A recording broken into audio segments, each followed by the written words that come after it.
Good evening, everyone. Call the City Council to order at 8 o'clock on Monday evening, May 19, 2025. This meeting is being recorded.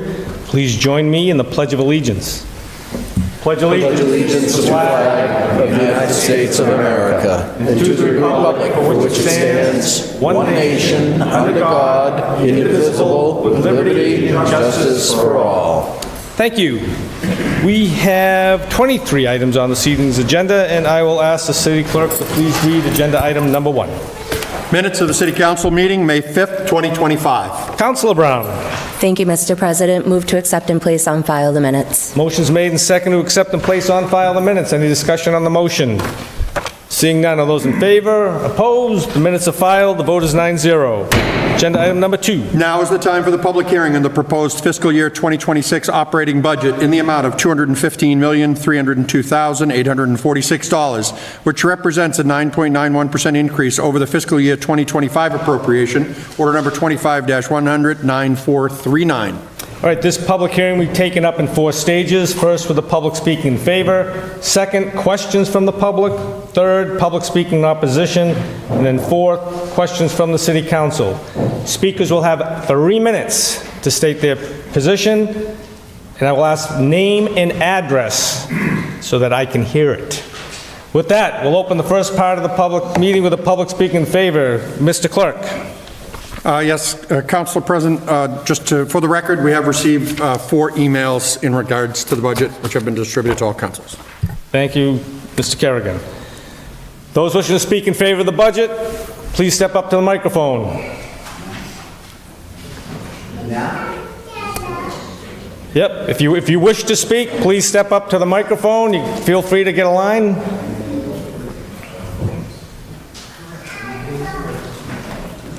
Okay, gentlemen, there's no talking in the chamber so we can hear, please. Thank you. No, not yet. Members speaking, public speaking in favor. Name and address for the record, please. Good evening, councilors. My name is Denise Ryan, and I live at 10 Grove Street. Thank you for your continued dedication and service to our great city. I'm here tonight wearing several hats: as a parent, a resident, a voter, and a longtime member of the school committee. As a parent who has had children in the Marlborough Public Schools for the past 18 years, and with 2 more years still ahead, I've seen firsthand the dedication of our teachers. Every day they work hard to educate, inspire, and support our children. As a resident and voter, I understand that no one enjoys seeing taxes increase, but some investments are essential, and education is one of them. Supporting our schools is supporting the future of Marlborough. And finally, as a school committee member for the past 11 and a half years, I take seriously my responsibility to advocate for all students of our district. We've already asked a lot from our teachers, staff, and administrators, and time and again, they've done more with less. But we are at a point where making it work isn't enough. Our students deserve more. So tonight, I respectfully urge you to approve the school department budget before you. It is an investment not only in our children, but in the continued success and strength of our community. Thank you. Thank you, Denise. Any other members of the public speak in favor? Good evening, councilors. My name is Michelle Bowden-Hettinger. I live at 279 Robert Road. I come before you in favor of the mayor's budget as presented, in particular, the school department budget. I am a 30-year resident and homeowner, the parent of 2 young adults who attended the Marlborough Public Schools from kindergarten through graduation, and I am in my 20th year on the Marlborough School Committee. For years, I have watched our community grow and diversify and have been proud of the collaboration and support that is developed between the city and the public schools. Investing in our students is an important investment in the future of our community. The budget before you reflects the costs of maintaining the level services that our students need and deserve. I respectfully ask that you approve the school department budget as presented and continue to support the work that our teachers, school personnel, and students do every day. Thank you for your service and dedication to the residents of Marlborough. Thank you, Michelle. Any other members of the public speaking in favor? Hello. My name is Michael Hennessy, 199 Stearns Road, and I rise today in support of the school budget too. I'm looking for council's help to pass the budget that was proposed by the mayor and the school committee. When I think about the budget and where we are right now, Marlboro is behind the last 2 or 3 years per pupil spending. We're actually below the state level of funding. And when I think about below the average, I don't like to be below average in anything except my lawn, so don't tell my neighbors, right? But we're at a point now where we're below and we're falling behind. And if we need to be competitive in the marketplace, we need our schools to be funded correctly. And I think about it, it comes down to value your houses, right? Why do we care? If we have people want to come here, the value of your house will stay. If people want to come here, they're going to pay more taxes, have more economic activity. We're going to remain competitive. The first thing people do is look at where our schools are to come here. And if they see that our schools are not funded, we're below the state average for 2 to 3 years. That means we have to catch up. So they look to other places to go. So the first is the economic reason. The other reason, as a dad, my 3 kids graduated Marlboro Public Schools. Both have done phenomenal. My girl just graduated from Lowell, Massachusetts, mechanical engineering master's. It can be done. I'm thanking the teachers for all the work they've done along the way to help educate her go forward. But again, as a parent, I'm standing here saying, wow, look at what this school has done, look what this community has done to invest in our kids going forward. I'm standing up today because I want that for every family. I want every family to be proud of where we are today. And you have a tough decision today. What I'm saying is we have to increase taxes to support our kids. So I'm helping you right now. We will increase taxes. But to do that, we put our kids in front of us, we put our future in front of us. We have to do that to stay competitive and for the kids. And then what I think about are the families who are not well off as we are, having a wife and helping our kids be successful. It's those singles moms, the single dads, the special needs kids, the kids that look for English as a second language. They need our help. And we can do that with the right funding level. And I'm grateful for what you've done. Tough decision now. Mayor made an incredible tough decision. He sits on the school committee, made the first cut, right? He's sitting at the point of knowing a lot about the schools and what the challenges are for the city. Again, challenging budget, he cut it. I propose that we keep that budget and fund the kids going forward. Again, we can't be below average. We're better than that. Marlboro's better than that. Every time we go to the football, someone's throwing 20 bucks up, raffles. We're better than this, okay? I look for this committee to rise up and support the budget going forward. Thank you. Thank you, Michael. Any other members of the public speaking in favor? Any other members of the public speaking in favor? Any other members of the public?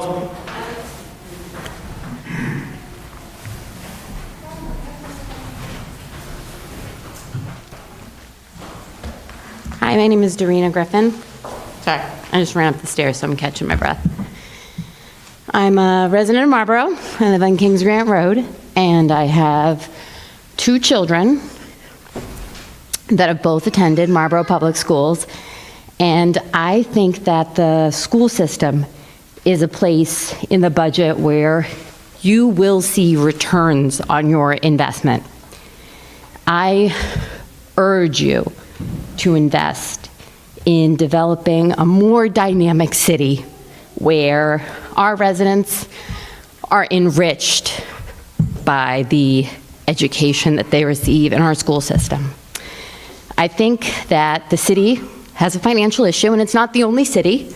If you read the newspaper, other cities are faced with the same issue, but I just think that cutting budgets and tightening belts, especially in the areas of like school departments and first responders, that's not the way to solve some of these dilemmas. And I understand that there are limitations on what can be done, but I think that you don't want to cut those types of things, just like you wouldn't want to cut infrastructure, you wouldn't want to cut public works.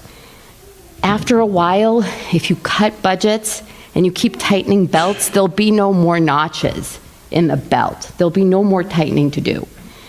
And I want to live in a city that attracts communities and attracts families and attracts hardworking people. I want to live in a city where we're having people come to it, not people leave it because they don't like the school system and they don't like where their tax dollars are going. I think I wouldn't mind a tax increase if it's going to things like first responders, infrastructures, roads, public works, and schools. That's not something I would ever say, oh, I was going to actually educate our kids. I want Marlboro to be bustling and filled with kids who become engineers and electricians and plumbers and first responders and doctors and lawyers. I want them to be working class citizens and citizens that are educated, and I want them to raise families here. And I just don't think they're going to do that if they know that their kids are going to be graduating from a school where the reading rates are low, where the graduation rates are low. On my street, the houses are going for $500,000. These aren't mansions, but in order to buy a house in my really regular neighborhood, it's a nice neighborhood. 15 seconds, Joanne. $500,000. Who wants to buy a house for $500,000 and then put their kid in a school who's going to be in a school that has a low graduation rate or a rate where kids aren't getting into four-year colleges? They're definitely not getting into Ivy League schools because the schools that they're coming from aren't funded. Okay, thank you very much, Joanne. Any other members of the public speak in favor? Any other members of the public speak in favor?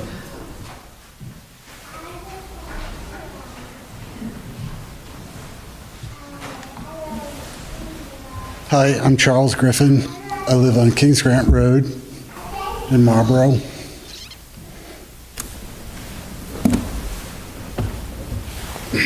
I feel disappointed that we're at this point and that we're asking children to walk to school, that we haven't thought about the process of what you guys are asking for the children to do. These are 5-year-olds, and I've had the privilege of coaching 5-year-olds and trying to get 5-year-olds to listen and to stand in a line and to pay attention. And now we're asking them to walk a mile down very busy streets and to not put each other in a headlock or throw each other in the streets. And I think somewhere along the line, with the leadership that you guys have here, you're missing something.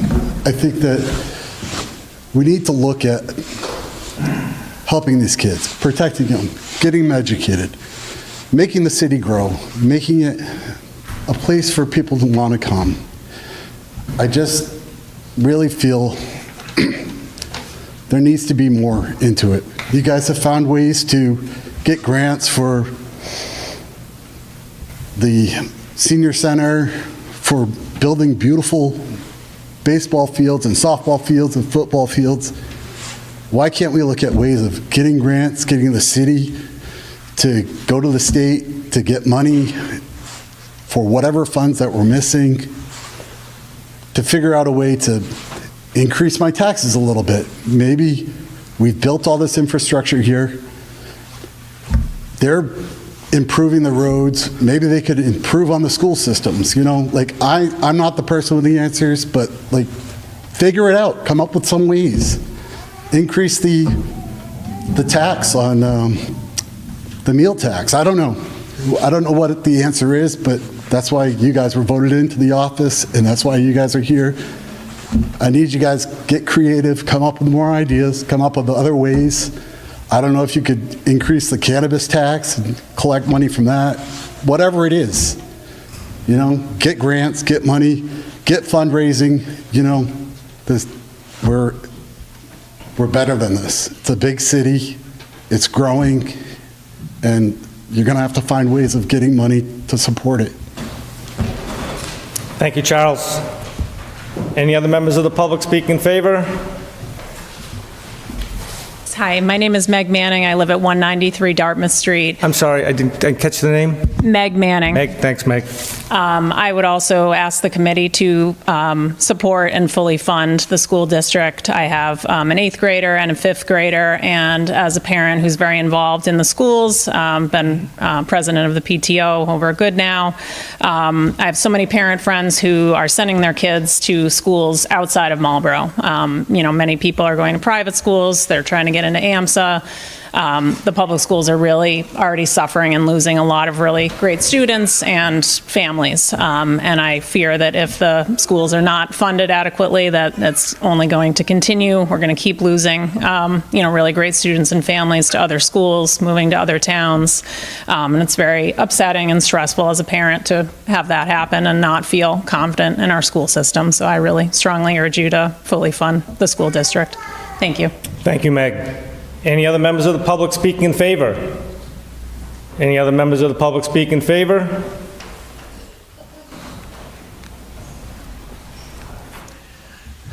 Dan Caruso, Violet Wood Circle, longtime educator and a member of the school committee. I wish you all had the opportunity I had today to visit 3 of our schools as we presented our annual teacher appreciation gifts. You can see what we're appreciating, what we're asking you to appreciate as well. So many good things going on in our school. Everything that these teachers asked us for, that they transmitted that request to our administrators, who then sent it to us. Everything they asked for is something they know they need, so that every child that was in front of them today, whatever their situation was going to be able to succeed from now until the end of their school career in Marlborough, whether it was this year or 5 years or 10 years from now, whatever it is. It was a great opportunity to really get an idea of what they were asking us to do. My job as a school committee person, I think, is to just basically look at that information, look at what they're saying, and now having an opportunity to observe it firsthand. They're not asking for pie, they're asking for potatoes. That's what they're asking for. The things we need to keep these schools where they belong. And I think what we're concerned about a lot is treading water. We don't want to tread water. We want to swim. We want to get across that goal line. We want to get the gold medal. And I think the city of Marlborough is ready for that, and I think we need that. And I'm a proud taxpayer. I've been doing it now for 20-some odd years, and I'm so happy to be able to say that I do that now. I have no students of my own in school, although I do have quite a few of them that play basketball across from my house every day. I'm just so supportive of the budget. To me, I would not be here supporting that budget if I thought, when I was sitting in that meeting room, that anything was there that was not necessary. And that's where I look at things. I'm an educator. I've done these budgets before. I've dealt with budgets that were cut, to the point myself, when the budget of mine was so small, I never spent it because I couldn't buy anything with the money they gave me for the number of students I had to deal with in the school system I worked with. So I'm urging you, please keep the budget the way it is, at least the way it is. Thank you. Thank you, Dan. Any other members of the public speak in favor? Any other members of the public speak in favor? Hi, my name's Emily Welton. I live at 250 William Street. I've been teaching in Marlborough for over 15 years now, and I support the budget, and I support spending the appropriate amount of money in the public school system. Every year, I get more and more students in my class with whatever type of need that I need to accommodate them with. For my English language learners, I have more of them in my class now than ever, and I have 0 aid in my class this year. I probably have about 15 to 20 students who are FLEP, formerly English language learners, and probably 6 or 7 who is their first time in a social studies class, and I am teaching students who are like on NJHS at the top of the scale with kids who are their first time in an English speaking social studies classroom, no aid, no support, and I feel like I'm failing these kids every day because I cannot go at the pace that this child needs and this child needs down here, and it's like I feel like it's a balancing act all the time.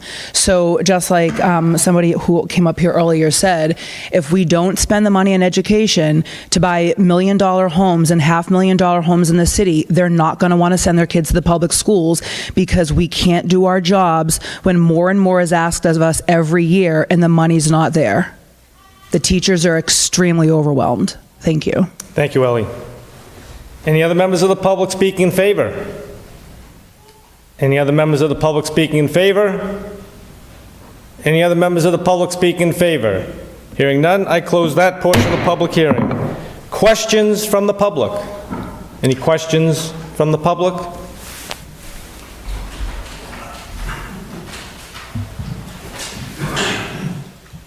I do have a question. It's procedural. Name and address. Bob Alessio. Thanks, Mark. Alessio. Thank you, Mark. 155 Anderson Road. I do have a question, but can I speak again when you call for folks opposing the budget? Absolutely. Okay. First question, will we see a line-by-line, not a complete line-by-line, every item, but a summary of the budget being... Yeah, it's on the city's website. Yes. It's on the city's We website. won't see it tonight. Not tonight, you're not, no. This is a public hearing. Yep. I understand. Thank you. That's okay. Any other questions from the public? Questions from the public? Hi, I'm Joyce Lyman. I live at 212 Elm Street, Marlboro.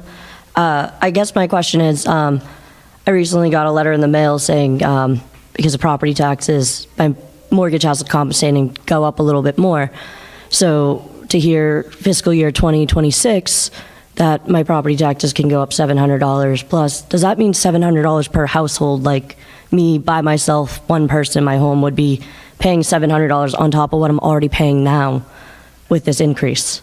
So the average house is based on a $559,000 home.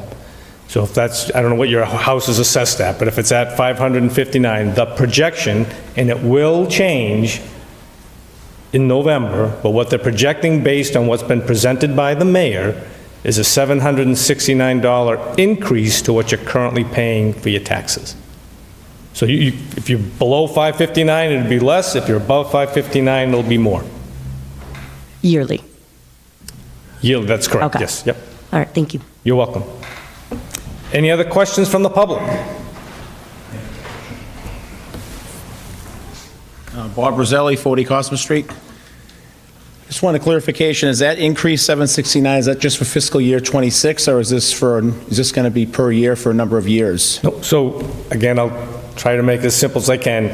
Let's just assume you pay... I get that, yes. $10,000 a year in taxes. Yep.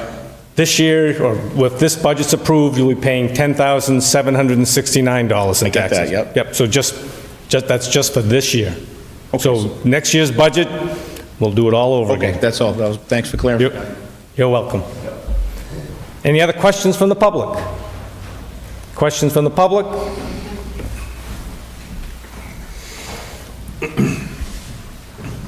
Dorena Griffin, Kings Grant Road.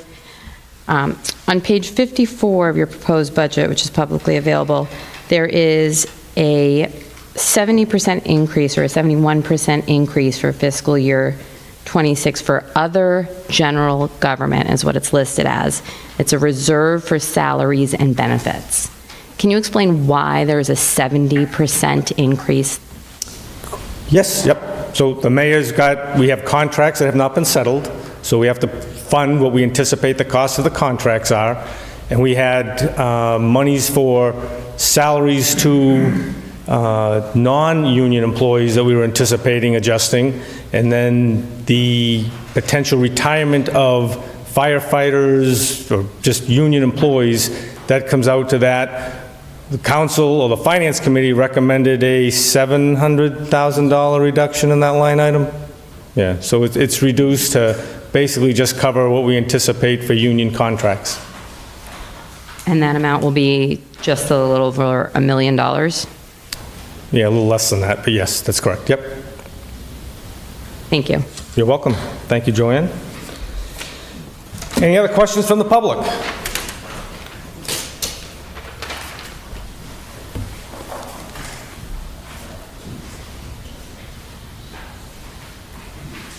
Hello. Hello. Harmony Larson, 173 Barnard Road. I have two questions. Will the residential tax rate be the only tax rate increasing to cover the budget, or would the commercial tax rate also be increasing? Commercial tax rates increasing as well. That's correct. What's the split there? Well, right now, it's still set at 145. That'll come before the council in November to adjust that. That could help alleviate some of the increase to the residential tax rate. We can only go up to 1.5, and then when you go up to 1.5, every increase from the year after that is all on the backs of the residential. So it's important to leave some wiggle room to maneuver the budget so that you have some room to spread out the taxes. Got it. There's a very small increase in the city council budget. I might have missed something, but is there a increase in the salaries for city councilors or a new staff person? The city council's salaries are adjusted the same as all union and non-union employees on the city side of the budget, which is a 3% increase, which wasn't in last year's. Why it shows 6% is it wasn't in last year's budget. It was in the reserve for salaries in last year's budget, and it got moved over. So that's why you'll see the council's at 6% along with every other union and non-union member whose contracts have been settled in the budget. Okay, thank you. You're welcome, Harmony. Any other questions from the public?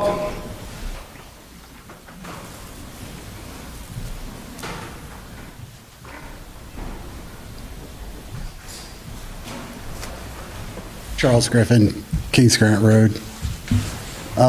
My question is, the lodging and the meal tax rate, is that something that comes back to the city? And is there also a tax on the cannabis, for the cannabis stores that we have here? Is that something that do those taxes go directly to the city? Yeah, so all those are set by state and local regulations. Cannabis is set by the Cannabis Control Commission. The city takes in about a little under $400,000 a year in cannabis. We can't increase that. That's the 3% on their sales that is required to come back to the city. The meals tax is what you pay when you go out to eat. So that 2% comes, but the city passed an ordinance that's dedicated to improving all the fields. So all the turf fields that you see at the Whitcomb, the high school, we've bonded all that money right now. So we have $1 million bond payment to cover all that. So the meal tax money that we're taking in, it's about $1.2 million a year. Our bond payment to pay for all those synthetic fields is about $1 million a year. So we'll slowly build up on that, but right now we're basically even on the meals tax. On the hotel tax, that's for people that show up to stay at our hotels. We get, again, 2% of this hotel tax. That's dedicated specifically for economic development. Majority, we take in about $1 million of that a year. 800,000-ish, 850,000 goes to the Marlboro Economic Development Corporation, which is responsible for trying to bring in businesses to help stabilize our tax rate. So it's not something that we can take those funds for, Charles, and just put them over towards the residential tax base. The rules don't allow that. But when they were, and forgive me, but when they were arguing the reason to get these cannabis stores into Massachusetts, I thought part of it was for it to go to schools and to the... So say that one again? The cannabis stores and the tax on the cannabis stores, like, I thought the taxes were supposed to go to the schools. Yeah, no, it goes to the municipalities to spend it. It goes into what's called our general fund, and it basically goes as revenue to help offset the taxes that come in, that we are going to decide here with a budget. All right. Thanks, Charles. Any other questions from the public? Questions from the public? Any questions from the public? Hearing none, I close that portion of the public hearing. Public speaking in opposition. Public speaking in opposition, please come up, state your name. Thank you, Mr. President. Paul Farrow, 53 Edinburgh Street, fifth generation Marlboro resident. Mr. President, many moons ago, more than I like to admit, I had the pleasure of serving on this body, and I mention that only because my first year on the council back in 2004, our first budget was the first $100 million budget the city of Marlboro had. In fact, that budget, I pulled out my budget packet from those many years ago, blew the dust off, and it was $100,643,000. So it took from 1660 to 2004 to get from the city of Marlboro coming into existence, or the town at the time, to get to $100 million. And now, 21 years later, we've not only gone over $200 million, we went past 205, past 210, and we're barreling towards 215 in 21 years. To give that a little perspective, the inflation rate in those 21 years has been 69.8%. So if you took that $100 million budget, you plugged it into inflation, it'd be $171 million, which is $44,300,000 less than what the mayor is asking the city council to approve in spending. I understand it's not fun to reduce a budget, but councilors, don't be fooled. giving the city a 6% increase or a 5% increase is not a budget cut. It's a budget increase. Do you think if the mayor had come down with a 9% increase in the schools instead of 11%, that anyone who said anything here would have said anything differently? If you came down with a 15% increase, do you think they would have come down and said anything differently? Of course not. They want more funding for the schools. Who doesn't? But it has to be a reasonable amount year over year. The inflation rate from 2024 to 2025 is 2.3%. Inflation rate, inflationcalculator.com. If you just doubled that and rounded it up to 5%, that would still leave $9.6 million in the city budget that you could reduce and still give a healthy year-over-year increase. $769, you know, Mr. President, I have to admit, I may have been the one telling people it was $700, and I apologize, I was wrong. I was short by $69. That's not an inconsequential amount. Many years, you and I would have trench warfare over trying to reduce $1 million to cut the tax rate by $50. And I understand what you're trying to explain, that $769 increase, but do you think that $769 is going to go away next year? Of course not. The whatever is passed tonight or sometime in the future is going to be the basis on which future increases will be built. 15 seconds, Council. I'm sorry? 15 seconds. Oh, there's 3 new councilors on here. Is this what you ran on, increasing taxes by $1,000 in your first 2 years? I hope not. A AAA bond rating is not a given, as the federal government found out. You're burning through free cash. You haven't paid off your OPEB. You need to keep spending in check. The only person who is a check on the mayor, who the president and governor wish they had as much actual real power as the mayor, is the council. The taxpayers and the residents were relying upon you to keep spending in check. I encourage you, send this budget back to the Finance Committee and find more cost savings tonight. Thank you, Mr. President. Thank you, Paul. Any other members of the public speaking in opposition? Again, my name is Bob Alessio, A-L-E-S-S-I-O, 155 Anderson Road. Not sure where to start, but let me be as professional as I seem to see all of you. And this is my first city council meeting after living in Marlborough for 13 years now. I lived in 3 other states and 3 other cities wherein I was more active politically, and Boy Scout, Scoutmaster in every one of those cities, and coaches, etc. But first time here. I thought we would see a somewhat line by line review of the budget and where the money's going. That, I guess we won't see it, and I did not bring a copy with me, although I did scan it online. My main concern, I'll be very candid, is down the street at the Holiday Inn, we have had illegal immigrants occupying the hotel. And I'm going to ask you to kind of focus it on the budget, okay? Let's not make this political. All right, thank you. No, this is not political, this is factual. My concern within the budget is question, what % of the budget is aimed at funding, it's not political, factual, illegal immigrants at anywhere in Marlborough? Right now, nothing. The state picks up the tab. State picks it all up. So you still pay for it, you just don't pay for it out of your property tax. Out of Marlborough property tax. That's correct. Is there any other funding that Marlborough has provided for the security of the illegals? So I'm going to ask, let's focus on the budget. No, I don't want to get into a debate on what's going on at the Holiday Inn. To put you at ease, August 31st, the Holiday Inn will be done being a homeless shelter, all right? So all the concerns that you have now are going to be gone on August 31st. Okay? Thank you very much for that information. Welcome. I did not know that. I was a little confused for those who rose in favor of support for the budget. It seemed like they were concerned that education, which I strongly recommend, we ought to keep on funding education, teachers, programs, etc. But I kind of heard them say that maybe, I don't know, percentage-wise, it isn't enough. but they support the budget. I clearly want to see more funding, maybe as Mr. Farrow stated, it goes back to the Finance Committee. Can we get more money for education? Is there a way to find more money for education?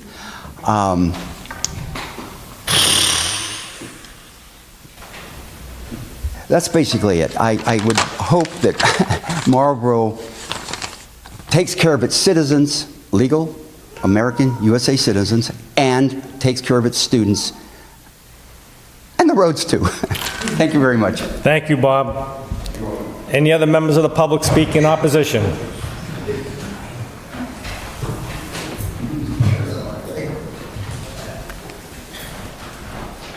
Hello, my name's James Evers. I live at 141 Bigelow Street, Marlboro, Mass. I'm a product of the Marlboro Public Schools. I went to St. Mary's for 8 years with the nuns, which was great. I went to Marlboro High School for 4 years, got a degree. I worked tirelessly to get myself educated. I took a variety of different college courses to get the job that I wanted. Perseverance, and I got it. And I was happy I got it, and it was all because of what I did as an individual. So, I just retired. I've been retired a year, and it's been great. I love living in Marlboro. I realize that teachers they need their increases as they work hard. They got a lot of kids to take care of. But being retired and seeing the budget go up that much in 1 year, I'm fortunate enough where I can take that on with my wife. We got a beautiful home. We want to stay in Marlboro, but if this keeps happening and it goes up and up and up, like that $9 million, that's a lot of money. It's going to take a lot of retirees, and they're going to say, hey, I got to sell my home. I got to get out of here because I can't afford it. I can't afford these taxes. That's my main point. Retirees, senior citizens cannot take this hit. They just can't. I don't know if there's anything in that, the thing that's coming forward here, the program that's coming forward for senior citizens, or I don't know. I don't know what's that about. But I'm just speaking for all senior citizens because I love my home and I want to keep it. I want to stay there. But I do realize teachers and people have to get increases. Things increase, I understand that. Everything increases. But that's quite an increase. It's a big one for our senior citizens. Thank you. Thank you, James. Any other members of the public speaking in opposition? Scott Berry, 612 Elm Street, Marlboro.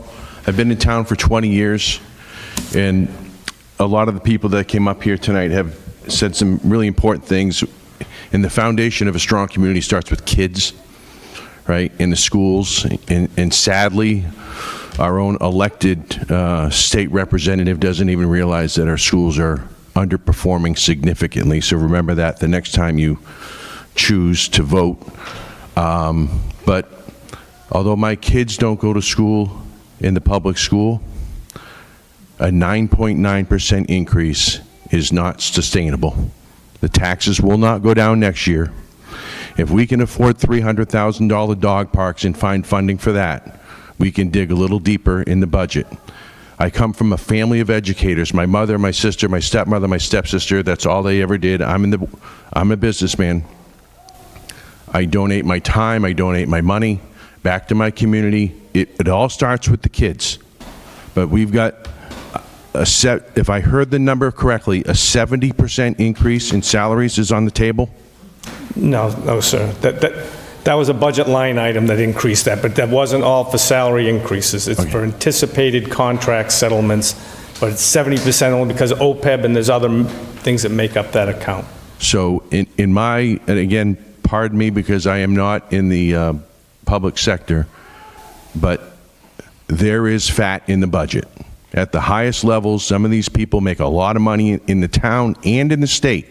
And if the state is paying for some of these expenses, they're getting paid an awful lot of money, and that money should be going back to the communities because 9.9% isn't going to change my lifestyle. I'm fortunate for that. but for a lot of people, it's a game changer, because next year, it's going to be, you're going to have the same amount, or it's going to be piled on more. So in 3 years' time, you'll be looking at a 25% increase in your property taxes. And to think that there's a 1.4% increase to the businesses, you need to send this back to the committee and rework the numbers. Thank you, Scott. Any other members of the public speaking in opposition? Any other members of the public speaking in opposition? Hi, Joyce Lyman, 212 Elm Street. This is my first town hall meeting, so new experience. Kind of nervous. But I'll say I bought my house at 26 as a single female homeowner, and it was the proudest accomplishment of my life. My parents grew up on Section 8, poverty, food stamps, WIC. I wouldn't be here today if it wasn't for government spending, and I was always for government spending. But for government spending, it has to come from somewhere, and it's trying to figure out the appropriate place it comes from, and again, a percentage that is sustainable. I am still a single person, 4 years later, being in this town at 30 years old. I thought I would have met someone, put some roots, and I still want children. I do. Can I think about having children despite having a home? I cannot. When I first bought my house to fill up my oil tank, it was about $600. This past winter, it was about $850, close to $900 sometimes. With one paycheck, I have a state job. I'm a corrections officer. I get paid somewhat decently, and I bought in Marlboro because I worked at MCI Concord. I was 25 minutes away. Concord's a much different price range to live in, let's be honest. My friend pays $4,000 to live there in an apartment. It's ridiculous. So I loved Marlboro because it had that accessibility. But when Concord closed and my job got relocated as a state employee, based on seniority, I didn't get the best pick closest to me. As well as only getting a 4% raise these past 4 years. 4% raise with my biweekly paycheck after union dues and taxes, it really isn't much. So to ask for more increases after already 400 years, and the cost of oil every winter has gone up a few $100s.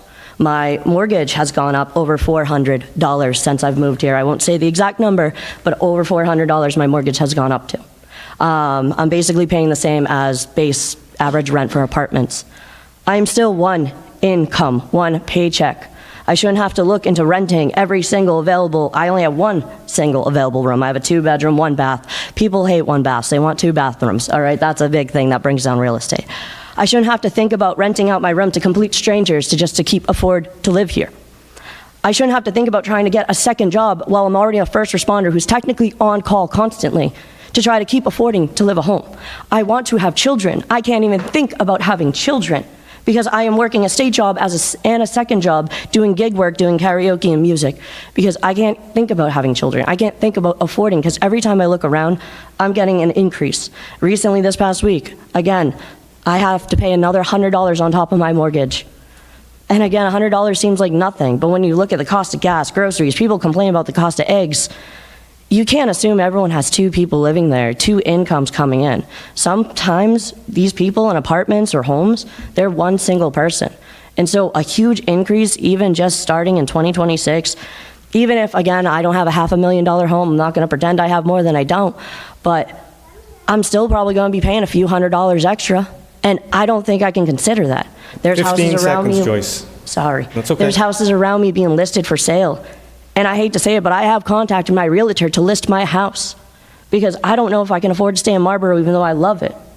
And I wanted to put kids and roots here, but I don't think I'm gonna be able to because I don't even have money to go out to meet Mr. Right to think about having kids. I'm just scared about my electricity staying on. I'm scared about paying for oil. So I'm just speaking for the heart. You gotta look at every household, and our paychecks might not be keeping up with the increases that.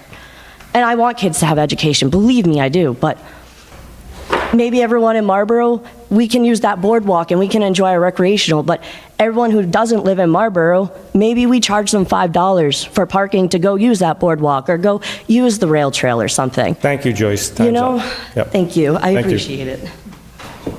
Any other members of the public speak in opposition? Any other members of the public speak in opposition? Members of the public speaking in opposition? Hearing none, I close that portion of the public hearing.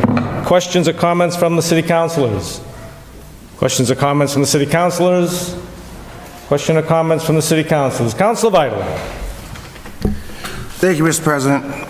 My question is a rhetorical question, and I love our teachers here in town. I think they do a wonderful job being a past teacher of Marlboro Public Schools and a graduate from Marlboro Public Schools, and I want to support them as best we can. But I talked with one of my constituents today, 90-year-old woman that lives off of Hemingway Street, and she has $13 extra every single month. And she said, with my $13 extra, how am I going to afford this property tax? She goes, I've lived in this house since 1962 and I don't want to sell it. And I talked with her and listened to her the best I could for about 20 minutes. And it's almost like a Solomon decision. You know, do we keep our taxes down and hurt the schools, or do we support the schools and hurt our retirees? It's not an easy question to answer, and I struggle with it every day. Thank you, Mr. President. Thank you, Councilor Vital. Any other Councilor Oram. If I can find my microphone, my desk is loaded here. Thank you, Mr. President. I'll just lead off where Councilor Vital just left, and my mother lived in Marlboro since '66. Same exact problems. And I've been on this floor trying to support more affordable housing for our seniors. So hopefully we'll continue to look and seek out what we can for people who have lived here most of their life. And that's a tough story to hear, and very close to what my mother's story was. And hopefully they can move on to housing, because we have a great community that we live in. We have to agree, and I'm so glad to see many of our community members in the audience. We have a lot of opportunity in Marlboro. We do have, if you want to look at some other surrounding communities, we've had lower taxes than the majority of the communities around us. But what we don't have is the spending for our students. When you look at 18.4 in FY23, I had the page open, and you look at Framingham. Framingham pays more than Marlboro, and they have the same issues. So I'm not disagreeing with the opposition, but I've heard a couple things that I was really impressed with. Let's find ways to raise money. Now, right now, the hotel tax, 2%, our hands are tied. The previous council before me created an economic development package, but that doesn't mean we can't look at our hotels. They enjoy our city too. We have one of the best skating rinks in the whole country, Canada even. Looking at ways maybe to increase that tax for our needs, not just for economic development, which is a critical need, but also for the needs of our residents. I like the idea of the $5 payment if you're not, from Marlboro to walk in that, but we'd have to check that to make sure that balances out with the federal grant that we received. But Memorial Beach, at one point it was wide open and it got crazy down there. So I'm sorry, I'm turning around, I'm trying to talk to everyone at once, and I'm not in any way disregarding the council, but we as councilors need to look at other ways to increase what we bring in. It might be too that a senior can't do much on a limited budget, but a business could raise maybe the cost of bread to 2 cents and make more money. We got to look at that split tax rate, which I will support forever as long as I'm here, because a business can make additional money by raising what they need to raise. And I went to a Mass Municipal conference once, and you know what they said about businesses? They don't care about the taxes. They want access, water, and sewer. So I don't think they'll be too upset if they see our situation. I'll call it a financial situation, Mr. President. I'm very sorry I called it the other way before.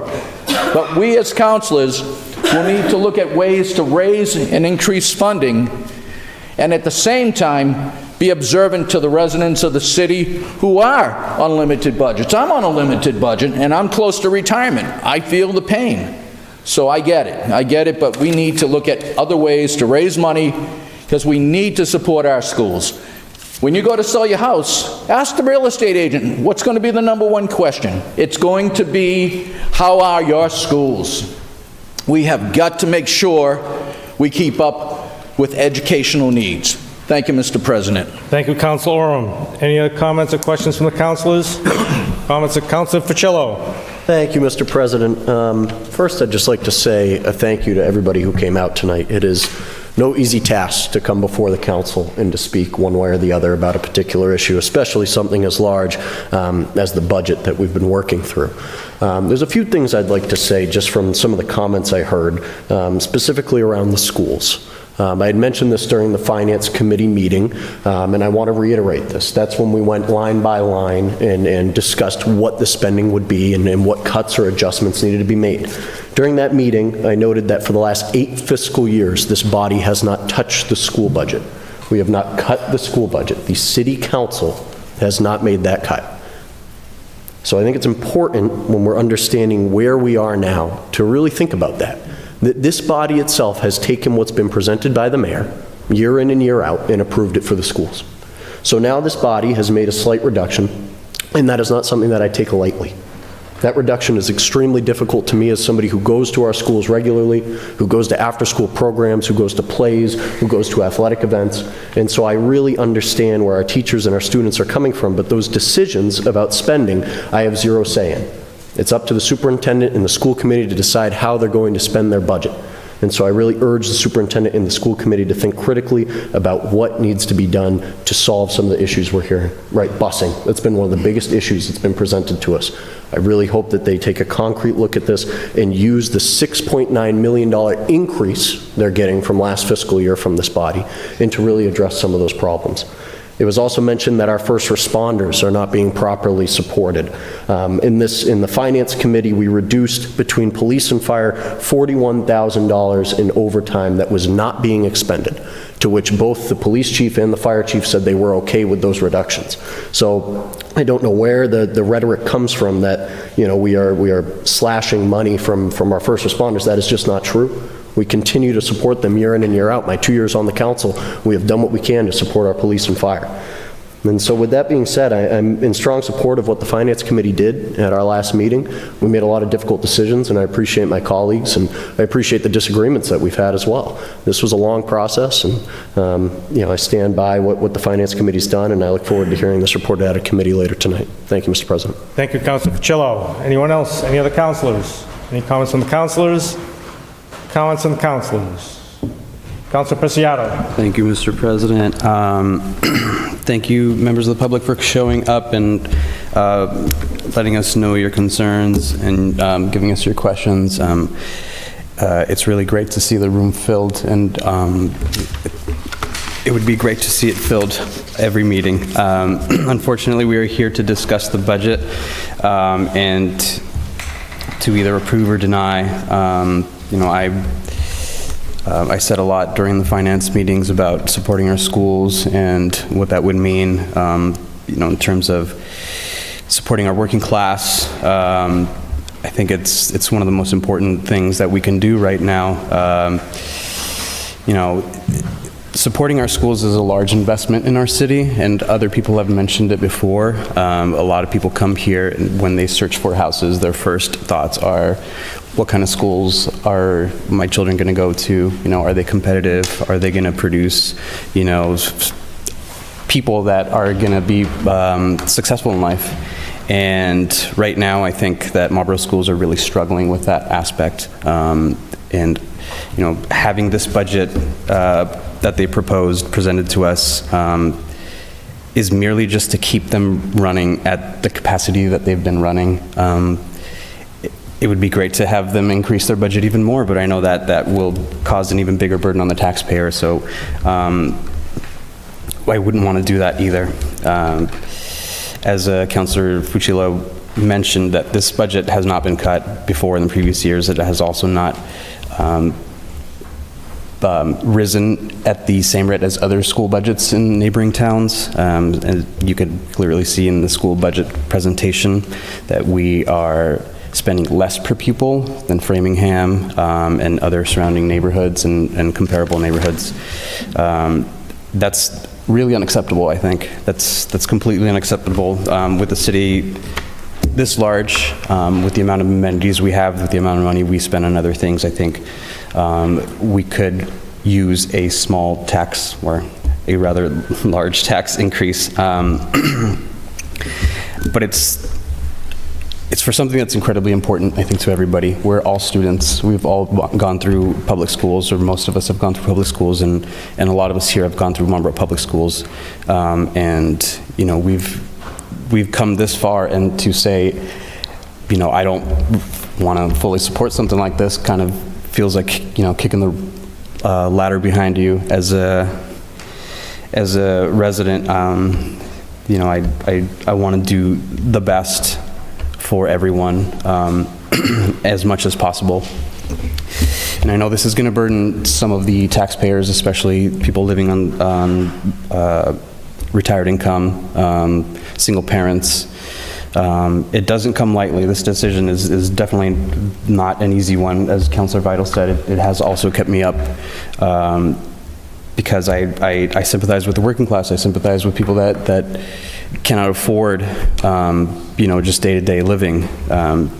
But to say we're just gonna fail the schools and not fully support them is really, for me, it feels like we're not supporting the educators that work there, the students that work there, or the students that attend there, facilities that work there, you know, our departments work there. You know, there's a lot that relies on this department. So, you know, with just that being said, I would support this budget as is currently. Thank you.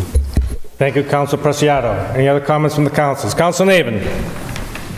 Thank you, Mr. President. I will make this as quick as possible. I spoke a little bit about during the Finance Committee hearing the other night, and I don't want to repeat a lot of what I said, mostly because I spoke from the heart, and I was really, really excited for kind of how I put into words how I felt about the school budget. And then as soon as I was done, I received a message, and the question was, so do you support it or do you not support it? And so I think we can all sympathize here when we try to speak from the heart and try to say something intelligent. Often it comes out a little bit jumbled. So I will be very quick, I will be very brief, and I will try to be clear. I do support this budget that the Finance Committee has put forward. I was disappointed that the council and the committee had cut the $250,000 out of it. I have a 3.5-year-old child at home. I am a proud graduate of the Marlboro Public Schools. As I said last week, I was not that proud in 2000 when I graduated. And I was not because the schools were headed in the wrong direction. And years later, they have turned around. We were charging kids to play sports, charging kids for buses. We were charging kids, and we were not even an accredited high school. And that was something that really bothered me, and it was something that was embarrassing. And the schools have really, really improved. The council did do a lot of work to reduce this budget. This is a very high-cost budget. That is not lost on anybody in this room. $769 as an average house is expensive. We happen to be a single family living in a two-family home, and year over year, I assure you those costs are larger than the average single-family home, and so I very much recognize that. A lot of work has been done to reduce that impact. I said it the other night, I want to credit the mayor. The budget that originally came from the school committee was reduced by the mayor when he sent it here by a substantial portion of over $1 million, which did reduce the average cost to taxpayer by about $63. In my opinion, that is enough of a reduction. I think we need to continue to fund our schools at this rate. It is a hard thing to ask. In my opinion, the $250,000 that the Finance Committee cut is about $13 to the average taxpayer. And I don't say that that's not worth anything. When you are dealing with inflation on your electric bills and your gas bills and your water bills and all of the other bills and the grocery bills that we face on a daily basis, every dollar counts. For me personally, looking at this from a parent's standpoint who wants to send their child through our public school system, you know, for me, that $13 is money well spent. So I hope that we will continue to do that. But regardless of not, and I just want to be clear, we are talking about the finance report budget of the $250,000. I am very supportive of what this budget does, of what this budget prioritizes. It is not cheap to run a city of this size.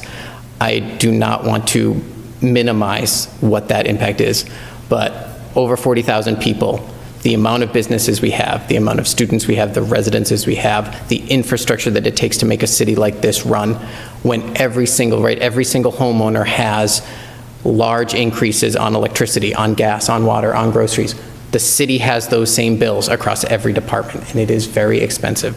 So I don't take this lightly, but I do support this budget, and I hope that this council will support it. Thank you, Mr. President. Thank you, Councilor Navin. Any other comments from the councilors? Comments from the councilors? Comments from the councilors? Hearing none, I close that portion of the public hearing and the entire public hearing. Thank you very much for attending. Appreciate everyone, all the input tonight, and I'm sure the council will take all that under consideration. So thank you, everyone. Agenda item number 3. Communication from Council President Ossing regarding the reappointment of Stephen Kerrigan as City Clerk for a 3-year term to expire on May 20th, 2028. Hey, folks, we're still conducting a meeting, so I've asked if you quietly, if you want to stay, you can, but if you want to talk, please take it outside.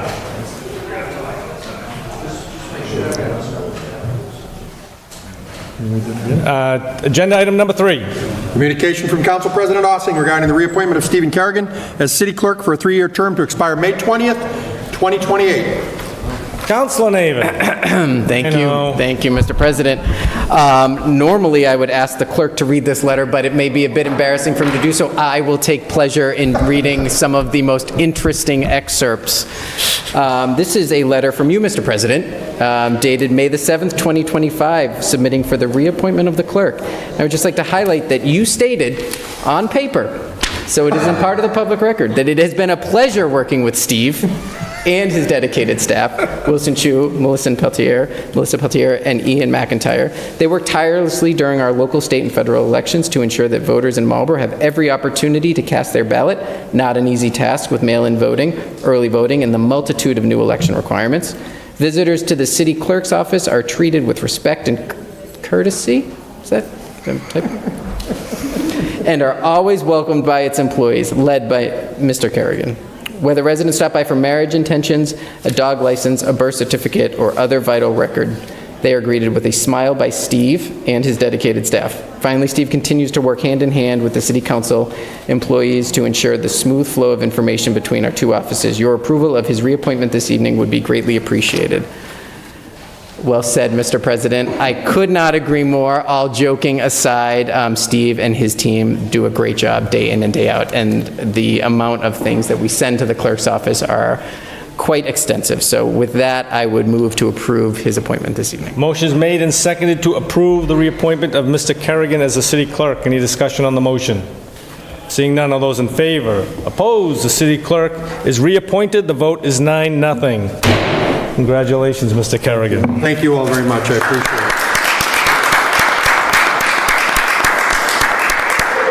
it. Agenda item number 4.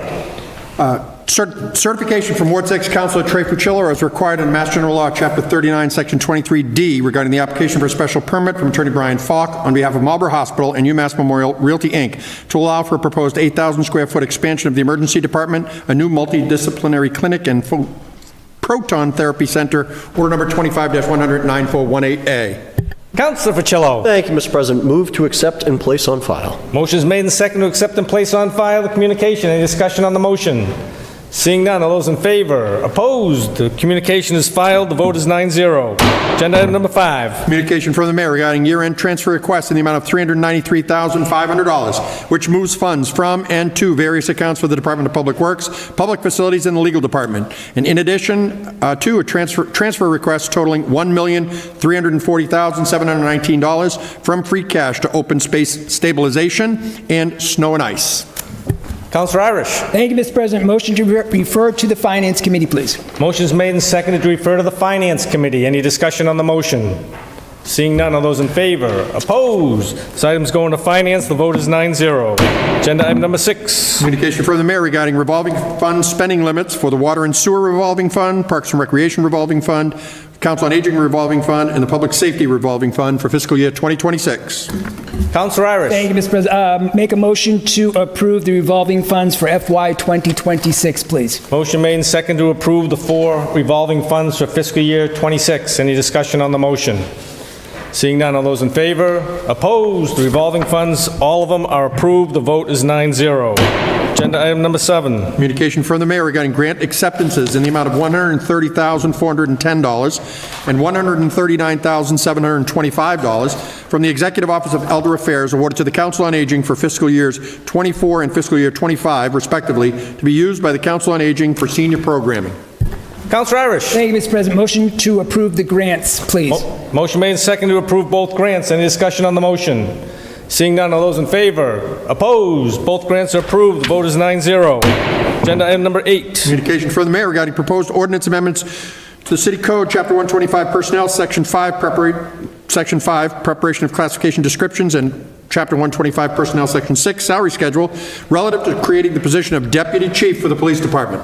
Councilor Irish. Thank you, Mr. President. Motion to refer to the Finance Committee and to advertise, please. Motion is made and second to refer this item to the Finance Committee and to advertise. Any discussion on the motion? Seeing none, all those in favor? Opposed? The motion to send to Finance and advertise carries, and the vote is 9-0. Agenda item number 9. Communication from the mayor regarding the reappointment of Police Chief David Georgie as Keeper of the Lockup for a 1-year term. Councilor Navin. Thank you, Mr. President. Move to approve. Motion made and seconded to approve the appointment. Any discussion on the motion? Seeing none, all those in favor? Opposed? Motion carries. The vote is 9-0. Agenda item number 10. Communication from City Solicitor Jason Grossfield regarding the application for amendment to a special permit for Green Meadows Farms LLC to allow for medical marijuana sales in addition to adult use marijuana sales at a facility to be located at 239 Boston Post Road West in proper legal form, or number 25-100 9378A. Councilor Navin. Thank you, Mr. President. Move to accept and place on file the communication and move this item to number 23 on the agenda. Motion's made and seconded to accept and place on file the communication and move the item down to agenda item number 23. Any discussion on the motion? Seeing none, all those in favor? Opposed? This item is going to be moved to agenda item number 23 and filed, and the vote is 9-0. Agenda item number 11. Petition of Comcast to install new underground conduit starting at pole 55, excavating to place one 3-inch PVC conduit, 158 feet plus or minus, and a proposed 2x3 vault to provide service at 630 Forest Street.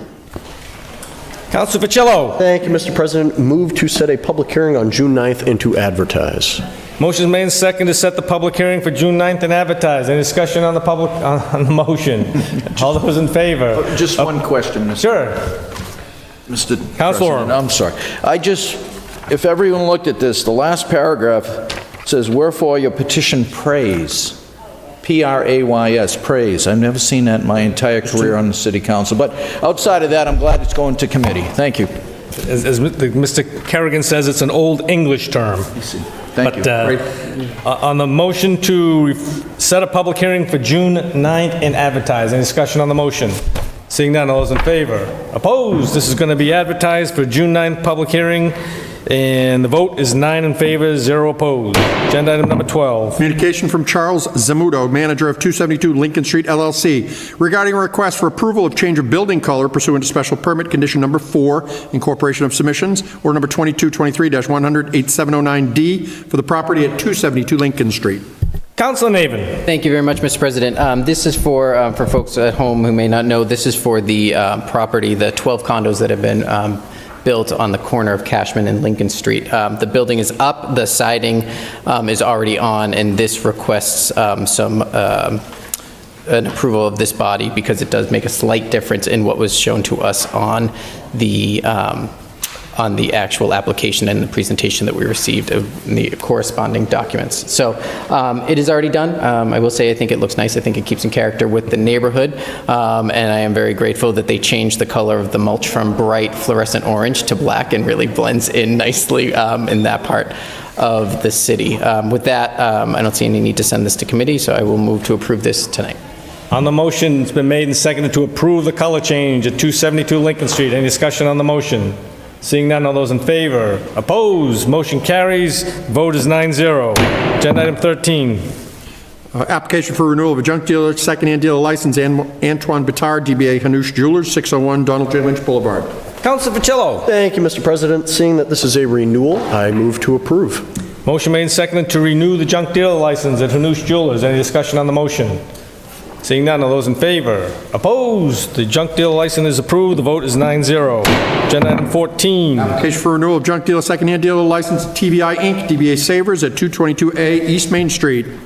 Councilor Facillo. Thank you, Mr. President. Move to approve with the same conditions and waivers we applied last time for councilors. I do have a copy of those same conditions back from May 22nd, 2023. Happy to pass that around if needed. Motion to approve with conditions. Motion's made and seconded to approve the junk dealer's license for Savers with the same conditions that we had last year. Any discussion on the motion? Seeing none, all those in favor? Opposed? The junk dealer license for Savers is approved with the conditions from last year, and the vote is 9-0. Agenda item 15. Communication from the Department of Public Utilities regarding notice of public hearing and request for comments on the 2025 Climate Compliance Plan of Eversource Company, DBA Eversource Energy, and NSTAR Gas Company, DBA Eversource Energy. Councilor Brown. Thank you, Mr. President. Move to accept and place on file the communication. Motion made and seconded to accept and place on file the communication. Any discussion on the motion? Seeing none, all those in favor? Opposed? The communication is filed. Is filed, and the vote is 9-0. Agenda item 16. Communication from the Department of Public Utilities regarding notice of filing and request for comments on the petition of NSTAR Electric Company, DBA Eversource Energy, for approval of its revised 2025 energy efficiency reconciling factors for effect July 1, 2025. Councilor Brown. Thank you, Mr. President. I'm laughing because I generally vote in favor of his reappointment because of his reading abilities. That aside, I move to accept and place on file the communication. Motion made and seconded to accept and place on file the communication from the DPU. Any discussion on the motion? Seeing none, all those in favor? Opposed? The communication is filed. The vote is 9-0. Agenda item 17. Communication from Central Mass Mosquito Control Project regarding personnel will be in the community responding to residents' concerns about mosquitoes on various dates in June 2025. Councilor Oram. Thank you, Mr. President. And you know, I will rise to say we should accept and place this on file with one comment, as long as our city clerk has it on file. What they're saying is that they'll be around in Marlboro on Wednesdays in June, but you need to reach out to them. It's individual request. But it'll be the 4 Wednesdays in June, and I would request we accept and place on file and make sure it's posted at the clerk's office, which I'm getting a nod yes. Thank you, Mr. Clerk. Thank you, Mr. President. Motion made and seconded to accept and place on file the Central Mass Mosquito Communication. Any discussion on the motion? Seeing none, all those in favor? Opposed? The communication is filed. The vote is 9-0. Agenda item 18. Communication from Attorney Brian Falk on behalf of the Gutierrez Company and the Marlboro Northborough Realty Trust regarding proposed zoning amendment to Chapter 650 zoning to create the Ames Village Overlay District. Councilor Navin. Thank you, Mr. President. Move to refer to the Urban Affairs and Housing Committee. So we'll set the Urban Affairs and the Planning Board since there's a zoning change. That's right. We'll set a date for the public hearing of June 9th and advertise. So motion's made and seconded to send to Urban Affairs, the Planning Board. We'll set a June 9th public hearing and advertise. Any discussion on the motion? Seeing none, all those in favor? Opposed? The motion carries. This item's going to Urban, the Planning Board, public hearing June 9th and advertise. The vote is 9-0. Agenda item 19. Minutes of boards, commissions, and committees. Mr. President? Councilor Doucette. Thank you very much, Mr. President. Motion to accept and place on file the minutes.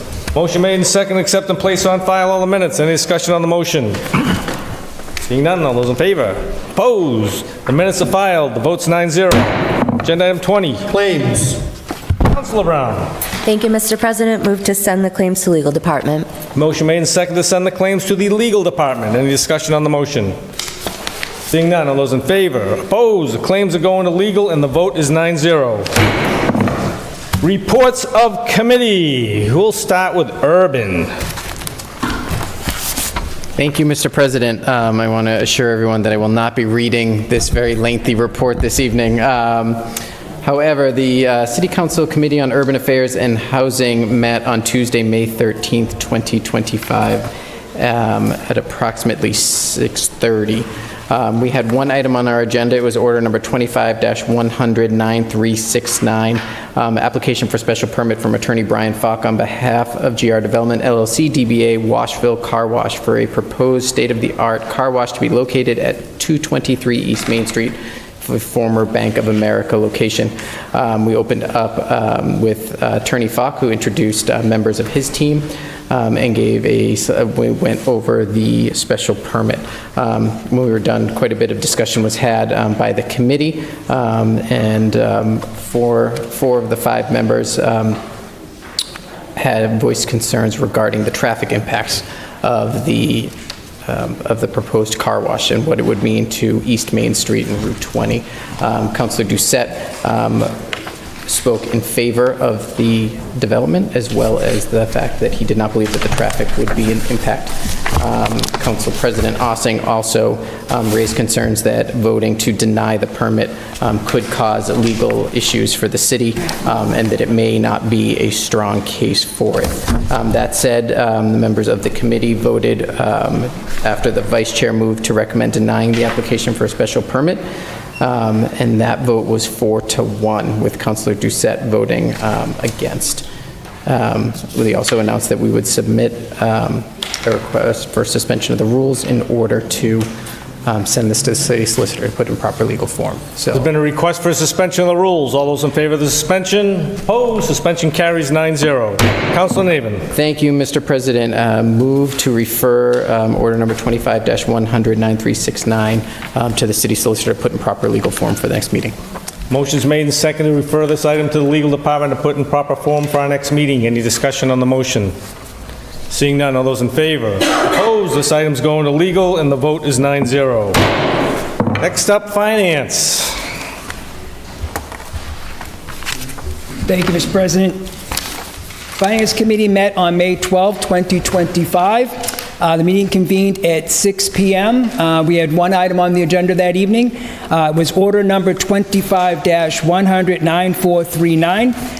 Proposed fiscal year 2026 operating budget from Mayor Dumas in the amount of $215,302,846. Chair Irish read the May 1st, 2025 letter from the mayor submitting the budget for review and approval in the amount of $215,302,846, representing a 9.91% increase over FY 2025.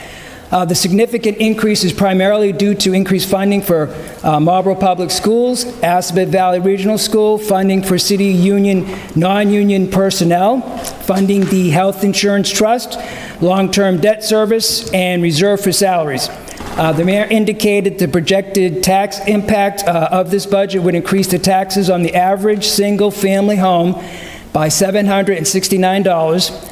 The Finance Committee reviewed each department budget with the mayor and municipal department heads and proposed adjusting the mayor's budget by $1,481,005 on a motion by Councilor Brown, seconded by the chair. The Finance Committee voted 4-1, Councilor Orm opposed, to reduce the FY 2026 budget by $1,481,005 as listed in the below table, and resulted in an amended fiscal year 2026 municipal operating budget in the amount of $213,821,841. This represents an increase of $7,928,687, or a 9.15% increase. These adjustments are anticipated to reduce the mayor's projected increase to the average single-family tax bill by approximately $90. The meeting adjourned at 10:18 p.m. That's the end of my report, Mr. President. You want suspension? Yes, and I will be asking for suspension this evening on order number 25-100-9439, the proposed fiscal year 2026 budget, please. The request for suspension of the rules on the budget. All those in favor of the suspension? Opposed? Suspension carries. The vote is 9-0. Mr. Chair. Thank you, Mr. President.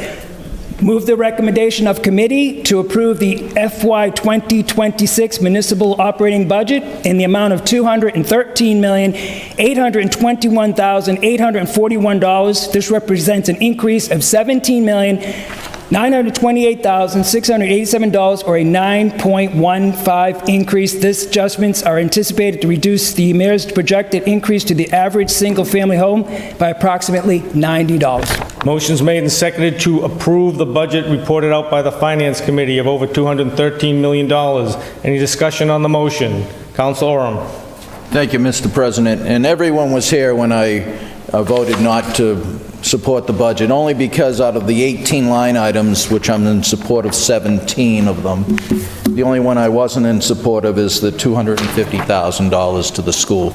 So if the motion gets approved, so be it, but if it doesn't, I would support an amendment to restore the $250,000. Thank you, Mr. President. Councilor Irish. Thank you, Mr. President. I'd like to make an amendment to motion to amend the FY 2026 budget. Order number 25-100-9439, approved by the Finance Committee. Restore funding to the senior clerk line item, which is 154-1002-50770, which adds $49,448, and reduce funding for the Director of Elders Affairs line item 154-1001-50312 to reduce by $49,448. The new total would be $45,056, please. Motion's made and seconded to approve the amendment. Any discussion on the amendment? Hearing none. All those in favor of approval of the amendment? Amendment carries. The vote is 9-0. Any other amendments?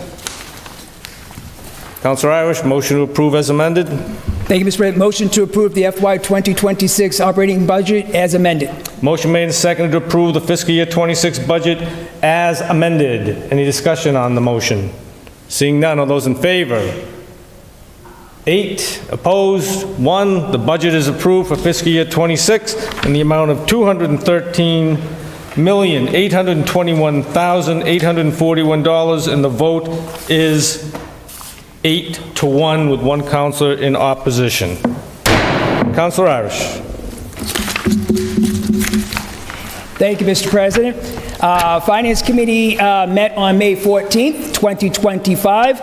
We had 3 items on the agenda that evening. First order was order number 25-100-9410, communication from the mayor, proposed tax increment financing, which is a TIF agreement with BHGRP TCAM owner, which is Great Land Realty Partners, and the Commonwealth of Massachusetts for the proposed construction and leasing of a new crime laboratory for Massachusetts State Police at 100 Martin Angelo Drive. Chair Irish read the mayor's letter into record. Kevin Sheehan addressed the TIF, distributing to councilors copies of his presentation. The proposed new crime lab for the Massachusetts State Police will contain approximately 200,000 square feet to be built on a vacant site at 100 Martin Angelo Drive with $200 million investment, bringing 300 jobs to the city. The period of the TIF is 20 years. Councilors expressed general support of the TIF. Councilor Orm was opposed due to the 20-year term. On a motion by Councilor Vidal, seconded by the chair, the Finance Committee recommends approval of the tax increment financing agreement and the City Council resolution. The vote carried 4-1. Councilor Orm did oppose. Next item was order number 25-100-9404, communication from the mayor, grant acceptance for the various projects outlined in the mayor's letter as part of the fiscal year 2025 state budget earmark funding. DPW Commissioner Scott addressed the 2 earmarks that were recently tabled for more information. The pavilion at Galone Park, which was a $35,000 earmark funds allocated toward the pavilion for Galone Park, will be used to pay for the pavilion materials, excluding the concrete. The Department of Public Works will perform the labor involved in construction of the pavilion, excluding the placing and finishing of the concrete floor slab. In the estimated that the additional $65,000 in funds will be needed from the Parks and Recreation revolving account to pay for the concrete and the contractor to place the finish to the concrete. On a motion by Council Vital, seconded by the Chair, the Finance Committee recommend approval of the funds for the pavilion at Galone Park. The vote carried 5-0. Next on the earmarks was the mobile town hall. This was a $50,000 earmark funding intended to support the City of Marlboro's efforts to increase accessibility and engagement with residents through mobile outreach. The earmark is not restricted to a single department and may be utilized by any city department as appropriate to fulfill the purpose of the operating and mobile town hall vehicle.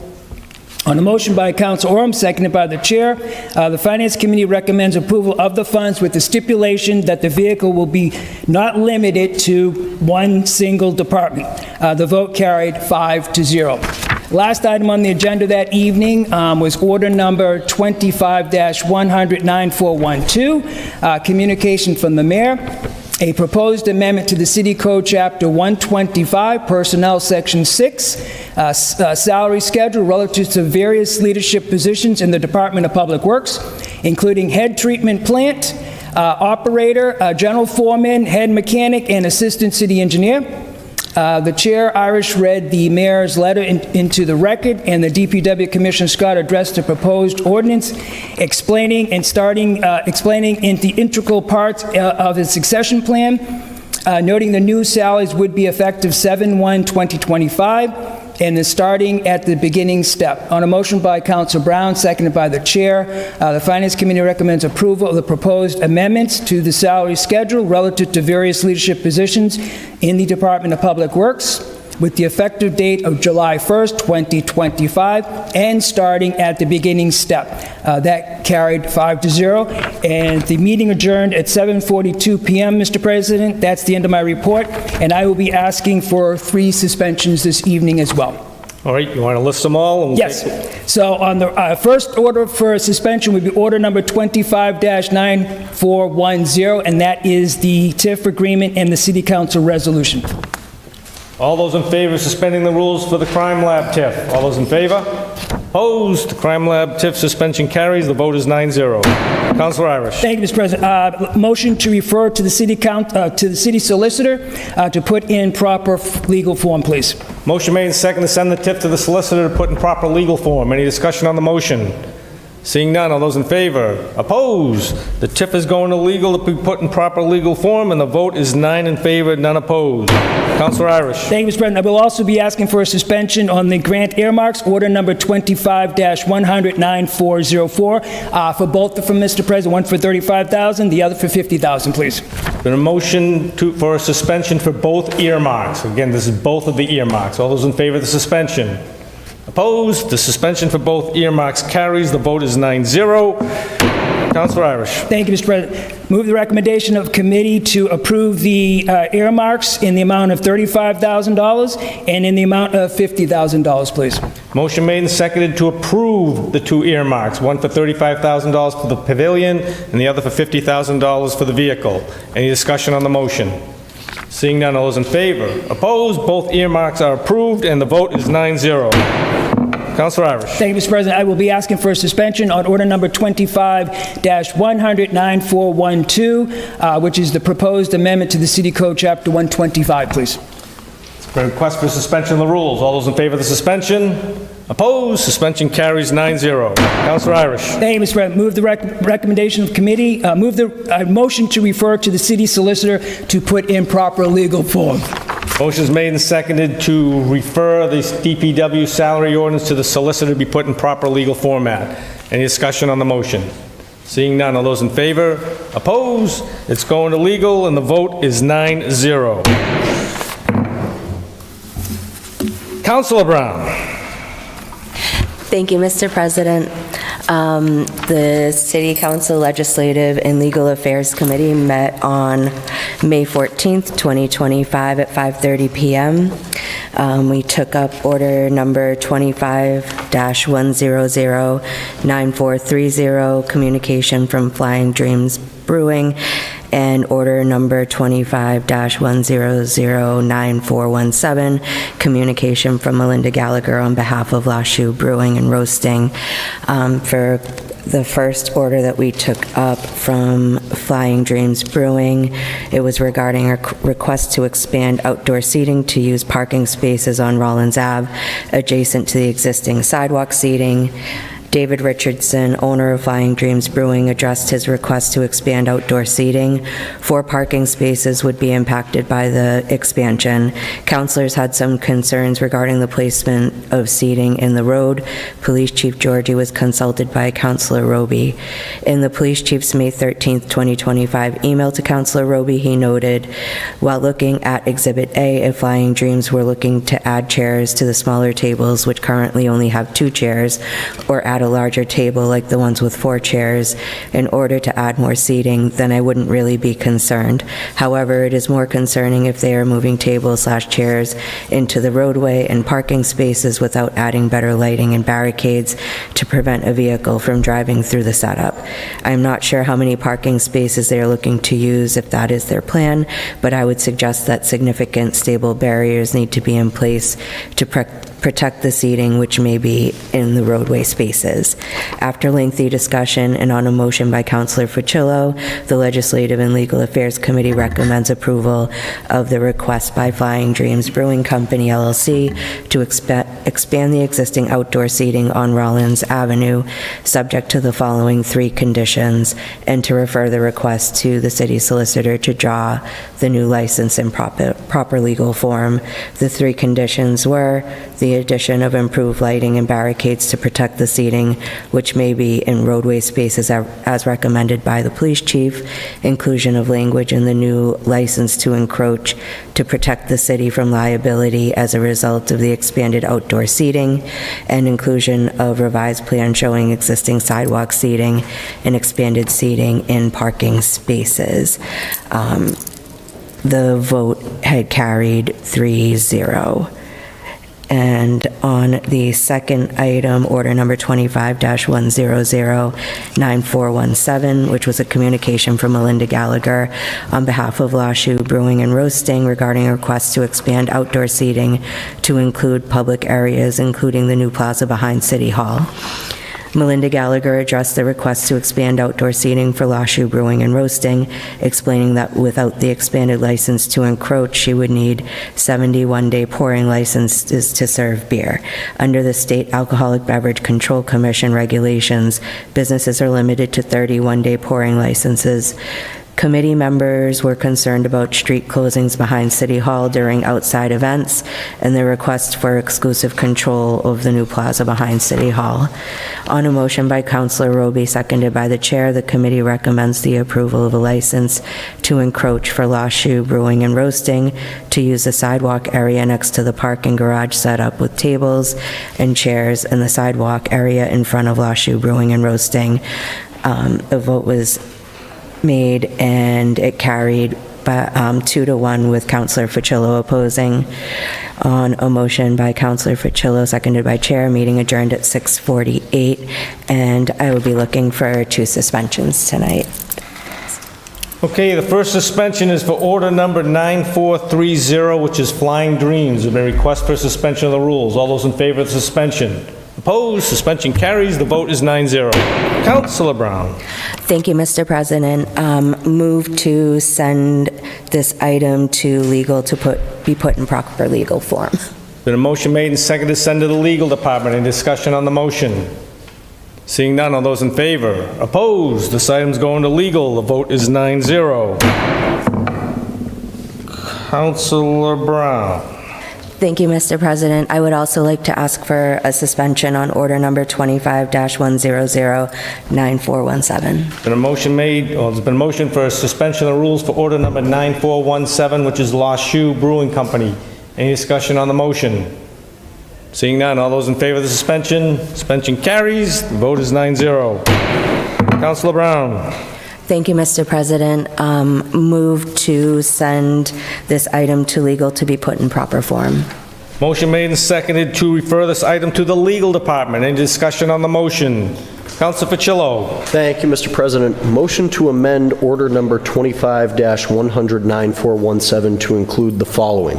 Expand outdoor seating area to include the plaza behind City Hall as originally submitted in order number 25-100-9417 and lost shoe letter dated March 28, 2025. To include the City Hall courtyard hours are from Friday at 5 p.m. through Sunday at 8 p.m. on a weekly basis, and that Lost Shoe acknowledges that should another venue want to use the City Hall courtyard, Lost Shoe will give up that weekend with at least 4 weeks advance notice. Motion made and seconded to approve the amendment. Any discussion on the amendment? Councilor Doucette. Thank you very much, Madam Chair, Mr. Chair, Mr. President, and Councilor Fuccello, thank you very much for putting this together. This was a heated discussion. I think this, described the issues that were going on, so thank you for bringing this up. Thank you, Councilor Doucette. Any other members of the Councilor Navin? Thank you very much, Mr. President. I was sadly unable to make this committee meeting. We finally have a meeting about 2 breweries, and I'm not able to attend. It was a disappointment for me. I don't want to understate how much I support both of these businesses, both financially and in spirit. There are probably, aside from word on the street, there's probably no other Main Street businesses that I try to frequent more. And I credit both Flying Dreams and especially Lost Shoe with, and not only, because then I'll get the folks from the Vin yelling at me, but really creating an atmosphere downtown where people want to come. It's something that we work on here. It's something that MEDC works every single day at doing. And so I don't want to understate how important it is and how personally I think it's critical that government help these businesses kind of continue to create this atmosphere.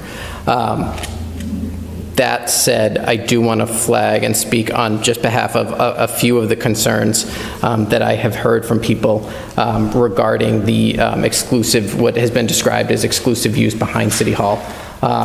Specifically, I was at the Veterans Council meeting last week, and this was raised and is an issue that they were quite concerned about after having named the city in honor of the Gold Star families. One of their concerns is that there would be exclusive use for this and it wouldn't be allowed for any others. I want to commend Councilor Fuccello for trying to find a way to thread the needle. That said, this still is an issue that's concerning for several residents, that it would be more of a gift or a give to business, one particular business, as there may be a lack of equity and fairness here. So I will not support this amendment, though I do commend the goal of it.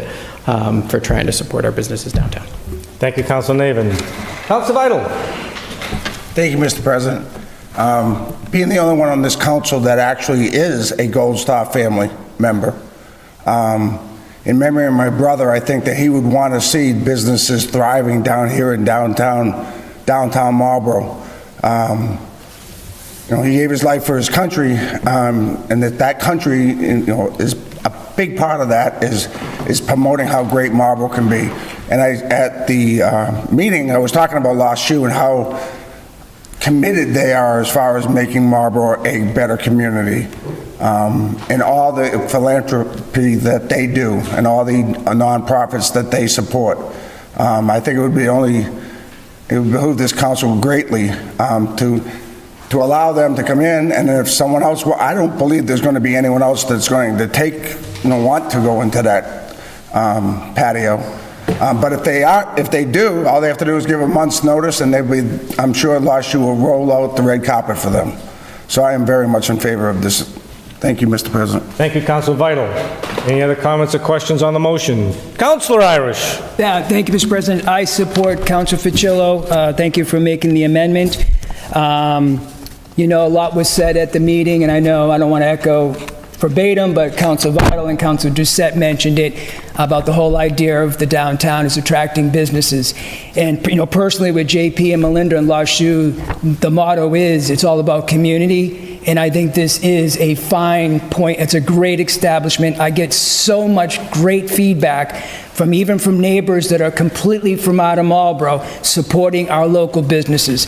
So after, seeing this amendment, I would support this 100%. Thank you, Mr. President. Thank you, Councilor Irish.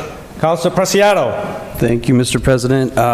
Thank you, Councilor Fucillo, for filing this. Unfortunately, I cannot support this. This kind of just throws back what we were discussing at legal.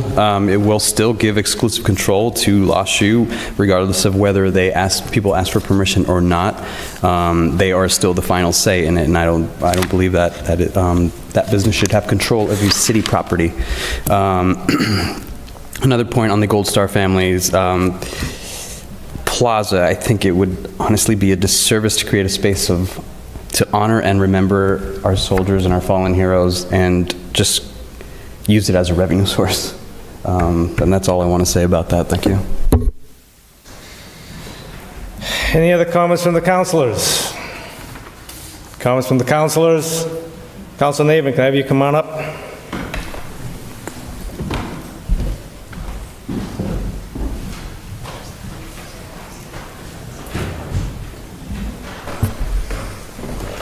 Any comments from the councilors? Councilor Ossing. Thank you, Mr. President. So, Councilor Vital, you're spot on. I mean, we named it after the Gold Star. We didn't reserve it for the life for just the Gold Star use. So I think that's, all due respect, Councilor Preciado, I think you're misguided on that point. That's not the point. I think if you ask most veterans, they're going to want to say, I want to see it thriving and have the community come together and celebrate back there. I think this is a dynamic. We all campaign on wanting downtown to be vibrant. Well, here's your chance. We can do this. This is a one-year license, and guess what? We're starting June in about a week. They're only going to have a handful of weeks to pull this off, assuming we can get it out of legal before the council to vote on. You just heard how much taxes are going up. Let's bring in some revenue. All right? So I encourage councilors to support this amendment. This is the right thing to do. The exclusivity is not, I call them bumping rights. They'll give it up if someone wants it. I don't know if it was Councilor Doucette or Councilor Vital. I haven't seen the line out the door yet looking for using the back hall, City Hall Plaza. Let's try it this year, see how it works, and we adjust for 2026. So I think it's the right thing to do, and I encourage my fellow councilors to support the amendment. Thank you, Mr. President. Thank you, Councilor Ossing.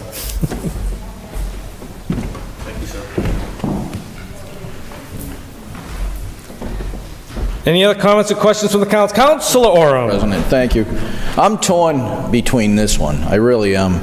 I respect everyone's comments on this. And I understand the sunset clause. What worries me is how many people may know about this opportunity in Marlboro. And what if they miss the opportunity and they're wanted to do something in 2 weeks, not 4? A great opportunity to set some language, but I'm torn between great business running in Marlboro, very respectful, at the same time making sure it's a level playing field. So at this time, until we work out the details, I cannot support this. I hope we can work out details that will allow an equal playing field for all. Thank you. Thank you, Mr. President. Councilor Doucette. Thank you very much, Mr. President. I haven't been doing my counting, but it's going to be a quite tight vote. I think that this is a reasonable first attempt at this time to put in structure for 1 year, 1 season. And we can learn from this for next year. But I think it's more important we act now. And this provides still some background information, and there may be some bumps in the road, but at least we have a framework to work by. There is a framework to work with within this to figure out what we can learn from for next year. So I think this is a reasonable step for the first year. More importantly, gets activity down in the courtyard, which otherwise it's going to be quiet. And I'd rather see activity than quiet.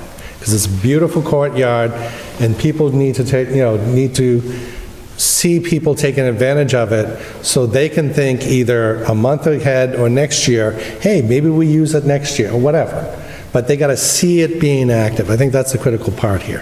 Thank you. Thank you, Councilor Doucette. Any other comments or questions? Councilor Facillo. Thank you, Mr. President. I don't want to echo too many points, but one thing I will say, especially regarding the 4 weeks of advance notice, no business is planning to do anything there in the next 4 weeks, and I know that, other than Lost Shoe, I should say, and I know that because they would be before us already if they were planning to do something in the next 4 weeks in this property.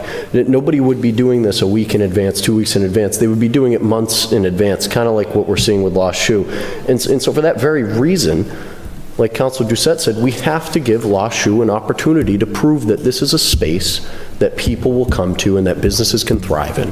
Mr. President, you hit the nail right on the head with the fact that we campaign on making downtown a destination. And this is a chance to add something to downtown that will bring people together.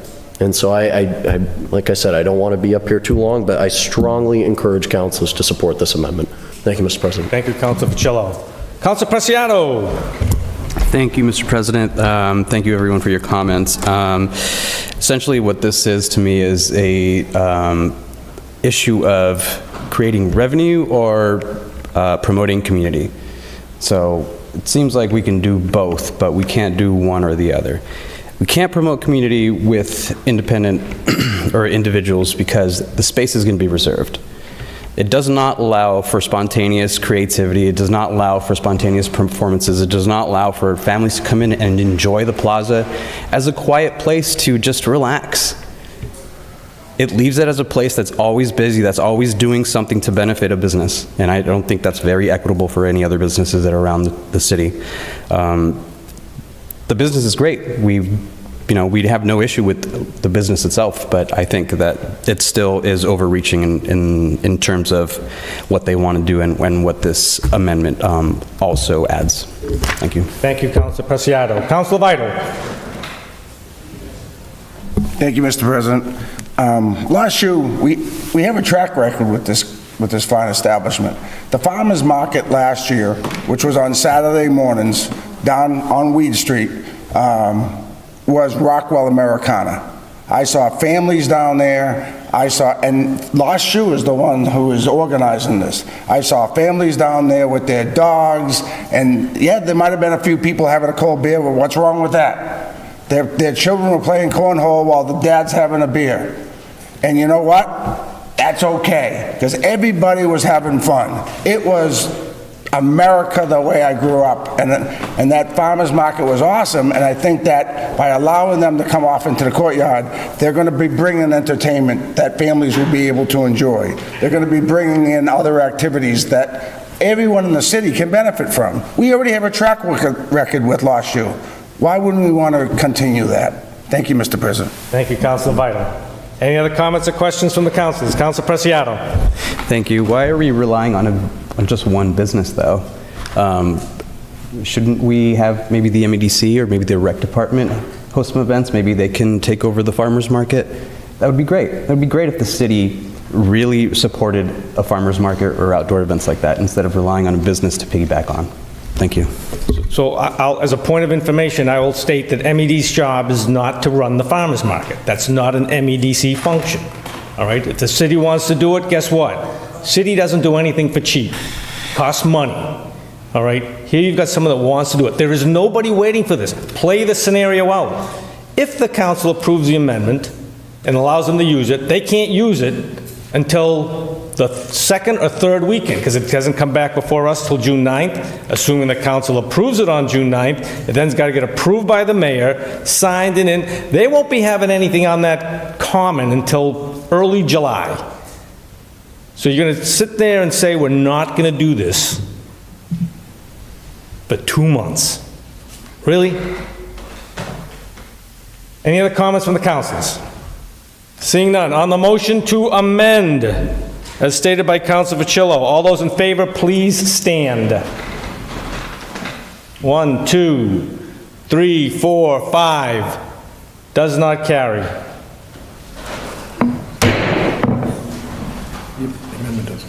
The amendment doesn't carry. Yep. What was the count to get the amendment carried? You need 6 votes to approve an amendment. There's 9. Huh? There's 9 councilors tonight. There's 4 that's that. Doesn't carry.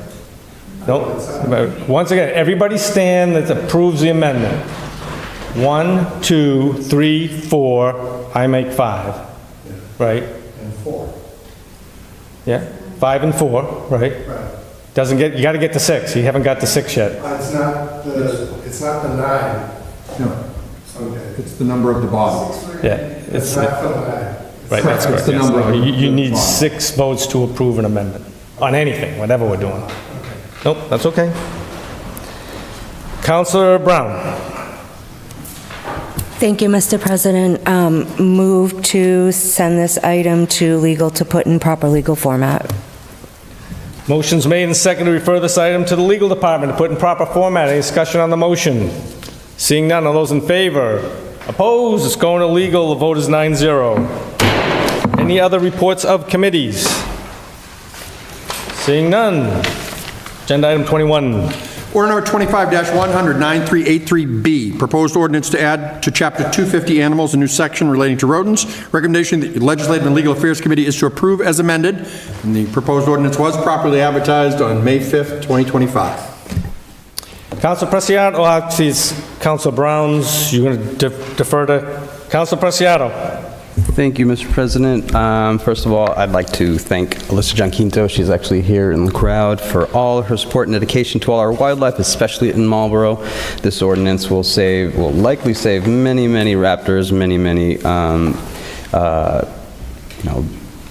wildlife essentially, from getting poisoned using those rodenticided bait traps. So this is a great step in the right direction to get our rodent population under control. So I just want to thank this body if they do approve. So someone's got to make a motion. Oh. Go for it. Motion to Mr. President. Councilor Brown. Councilor Brown. Thank you, Mr. President, and thank you, Councilor Preciado, for a well-said bit there. I move the recommendation of committee to approve. Motion's made and seconded to approve the ordinance change. Any discussion on the motion? Seeing none, since this is an ordinance change, it has to, you guys are all set? Since the ordinance change has to go through the 4 stages. All those in favor of suspending the first reading and approving the second, please signify. 9-0, that is approved. All those in favor of the passage to be enrolled, please signify. 9-0, that is approved. All in favor of the passage to be ordained? All those in favor? Opposed? It's carried 9-0. Is there any objection to passage in one evening? Hearing none, the ordinance is approved. Votes 9-0. Congratulations, Alyssa. Well done. Not many people here left to clap, but it's well done, Alyssa. Agenda item number 22. Order number 25-100-9330A, proposed zoning map amendment from Raimundo Neto, owner of 36 Jefferson Street, to rezone 36 Jefferson Street, identified as map 56, parcel 153, from residence B to neighborhood business. Recommendation of the Urban Affairs Committee is to deny. Councilor Navin. Thank you, Mr. President. Move the recommendation of committee. Motion made and seconded to move the recommendation of committee, which is to deny. So a yes vote is to deny. Is everybody clear? Any discussion on the motion to deny? Seeing none, all those in favor of denying? 1, 2, 3, 4, 5. The motion to deny carries and the vote is 9-0. Agenda item 23. Order number 25-100-9378C, an application for a special permit from Green Meadows Farms LLC to allow for a sale of medical marijuana in addition to the existing sale of adult use marijuana at a facility under construction at 239 Boston Post Road West. Recommendation of the Urban Affairs Committee is to approve. Councilor Navin. Thank you, Mr. President. Move the recommendation of committee. Motion is made and seconded to move the recommendation of committee. Is there any discussion on the motion? Don't see any, so with that, I'll have the clerk please read the conditions/changes. City Council, pursuant to its authority under Massachusetts General Law, Chapter 48, and the zoning ordinance of the City of Marlborough, hereby grants the applicant an amendment to modify the original special permit as follows. 1, by deleting findings of fact number 3 in its entirety and inserting in place the following. In accordance with Article 6, Section 650-17, Section 650-1845, and Section 650-1846, and Section 650-32 of the zoning ordinance of the City of Marlborough, the applicant proposes to operate a co-located medical marijuana treatment center and adult-use marijuana retail establishment at the site, the use. 2, by amending finding D16 by inserting the following sentence at the end of the existing sentence. Further, the signage shown in attachment B is appropriate for the use, and the applicant shall comply with the sign ordinance without variance. 3, by amending condition number 5 by A, inserting after the words Section 650-1846C, the following, and Section 650-1845C, and B, inserting after the words adult-use marijuana retail establishment, the following, and a medical marijuana treatment center. 4, by amending condition 6A by inserting the following paragraph at the end of the existing condition number 6A. At the site, the applicant shall maintain a secure entrance waiting area providing a physical separation between the exterior door of the unit and interior areas of the unit where marijuana and marijuana-infused products are disposed and sold, with security personnel available during operating hours to screen individuals arriving at the unit. 2, ensure that the interior areas of the unit are only accessible to qualified patients' caregivers, and to ensure that no individual poses a direct threat to the health or safety of others. The applicant shall maintain a secure pickup, drop-off area for patients and products at the site. 5, by deleting condition number 8 in its entirety and inserting in place the following. Condition 8, hours. The maximum hours of operation of the use at the site shall be Monday through Saturday, 9 a.m. to 11 p.m., and Sunday from 10 a.m. to 9 p.m. 6, by inserting the following new condition as condition number 17. 17, partial use. The applicant, its successors and/or assigns is not required to operate all portions of the use simultaneously. The applicant, its successors and/or assigns may commence the medical marijuana treatment center or adult-use marijuana retail establishment portion of the use upon receipt of all local and state permits and licenses for that portion of the use. If either the medical marijuana treatment center portion of the use or the adult-use marijuana retail establishment portion of the use ceases, either temporarily or permanently, the applicant, its successors and/or assigns may operate the other portion of the use. All other conditions of the original special permit shall continue in force and effect and are incorporated by reference as part of this decision. And finally, number 7, in accordance with the provisions of Massachusetts General Law, Chapter 40A, Section 11, the applicant at its expense shall record this special permit in the Middlesex South Registry of Deeds after the city clerk has certified that the 20-day period for appealing the special permit has elapsed with no appeal having been filed, and before the applicant has applied to the building commissioner for a building permit. Upon recording, the applicant shall forthwith provide a copy of the recorded special permit to the city council office, the building department, and the city solicitor's office. Councilors, you've heard the conditions and changes. Any comments on the conditions or changes to the special permit? On the motion to approve the special permit, it is a roll call vote. I will ask the clerk to please call the roll. Councilor Ossing? Yes. Councilor Brown? Yes. Councilor Fricillo? Yes. Councilor Preciado? Yes. Councilor Vidal? Yes. Councilor Oram? Yes. Councilor Navin? Yes. Councilor Doucette? Yes. Councilor Roby is absent. Councilor Irish? Yes. 9 yeas, sir. The motion to approve the special permit for Green Meadows is approved by a vote of 9-0. Councilor Navin. Thank you very much, Mr. President. Before we adjourn for the evening, a quick public service reminder. This weekend is Memorial Day weekend. Marlborough, as we are all very well aware, is a city that honors its veterans. And there are several opportunities if members of the public would like to do so this weekend. Starting Friday at noon, TJX, members of the veterans community, and Mayor Dumas will be at the IC Cemetery placing flags at graves. Saturday morning, May 24th at 9 a.m., the AMVETS are running the flag decoration at Evergreen Cemetery. Sunday, May 25th, starting at 9 a.m. from the ITAM, the Marlborough Veterans Council, will be traveling to the 13 outlying cemeteries and monuments to decorate both the monuments that honor our fallen veterans as well as the gravestones in the outlying cemetery.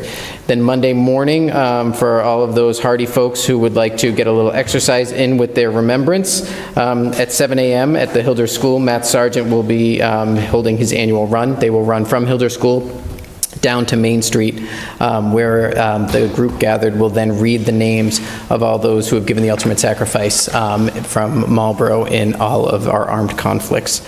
And then at 10 a.m., departing from the American Legion and running up Main Street is our annual Memorial Day Parade, sponsored by the Marlborough Veterans Council and the city. So hope folks will be able to join us at one or all of those events. And with that, motion to adjourn. Motion made and seconded to adjourn. All those in favor? Opposed? We are adjourned at 9:58. Have a good evening, everyone.